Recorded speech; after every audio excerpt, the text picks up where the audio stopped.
Demi nafkah, sebagian anak-anak bangsa ini meninggalkan keluarga. Daripada kelaparan di tanah kelahiran, terpaksa berjudi nyawa bekerja di negara lain tanpa perlindungan. Meriance Kabu berangkat bekerja ke Malaysia pada tahun 2014 lalu. Tapi apa daya, mantan buruh migran ilegal ini harus rela menerima kenyataan pahit.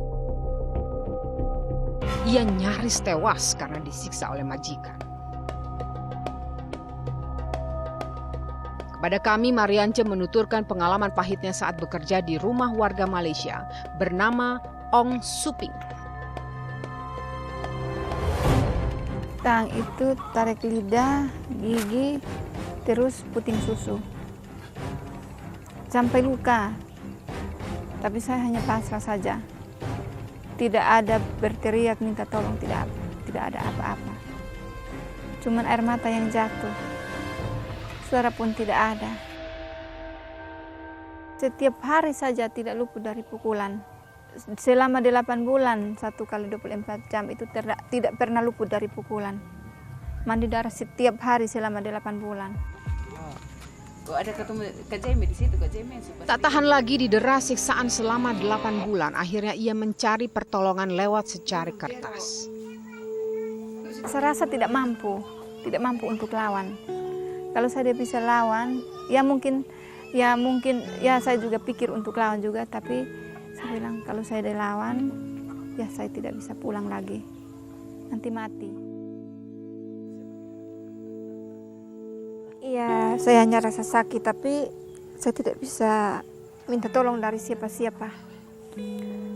Saya tidak bisa minta tolong siapa-siapa, hanya cari cara untuk bisa tolong saya.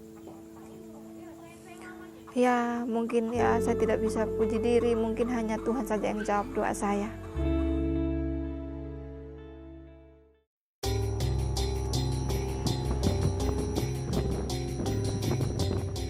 Berangkat menjadi TKI secara ilegal jelas bukan sebuah pilihan.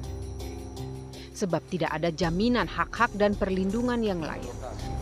Resiko besar menanti di kemudian hari. Data BP3 TKI Kupang mencatat, sampai dengan bulan September 2016, ada 35 kasus kematian TKI asal NTT.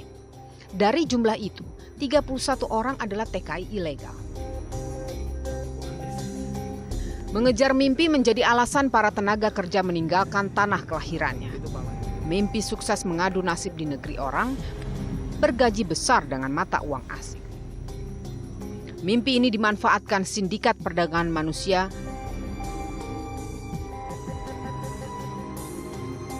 seperti HN yang sudah sejak 3 tahun terakhir menjadi calo perekrut tenaga kerja.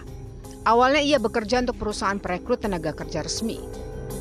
Namun upah sebagai perekrut tenaga kerja ilegal lebih menjanjikan. Selisih pendapatannya bisa mencapai 2 juta untuk 1 orang calon TKI. Dorang yang tidak lewat perusahaan itu dorang punya untuk kasih fee, itu berikan fee untuk kita tuh malah lebih tinggi dari yang perusahaan. Ya. Jadi kalau dorang yang langsung kontak langsung dengan agen itu biasanya dia orang berikan fee lebih besar dari perusahaan punya.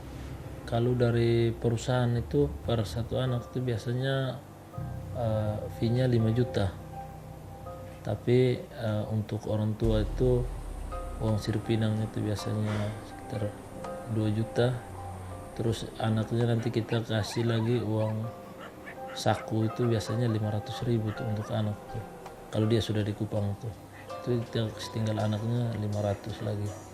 Sisanya itu kan ada biaya transportasi juga. Ya, kakak bersih-bersih dapat tuh? Ya bersih-bersih sekitar 1 juta lebih lah per 1 orang. 1,5 juta begitu. HN banyak mengenal oknum di perusahaan perekrutan tenaga kerja yang bisa memberangkatkan buruh migran secara non-prosedural. Tuntutan faktor ekonomi membuatnya menggadaikan rasa kemanusiaan. Dorang biasanya di perusahaan itu perusahaan resmi, tapi waktu dorang pengiriman itu kadang-kadang dorang langsung tanpa lewat perusahaan lagi, dorang langsung pada agen yang ada di Malaysia. Biasanya oknum di dalam perusahaan itu yang sudah kenal dengan agen. Negara melindungi keberadaan TKI melalui Undang-Undang Nomor 39 Tahun 2004. Rekrutan, pelatihan, penampungan, pengiriman dan penempatan disebut, diatur, dan diawasi. Namun praktiknya, pengiriman TKI ilegal terus terjadi dan korban juga terus berjatuhan.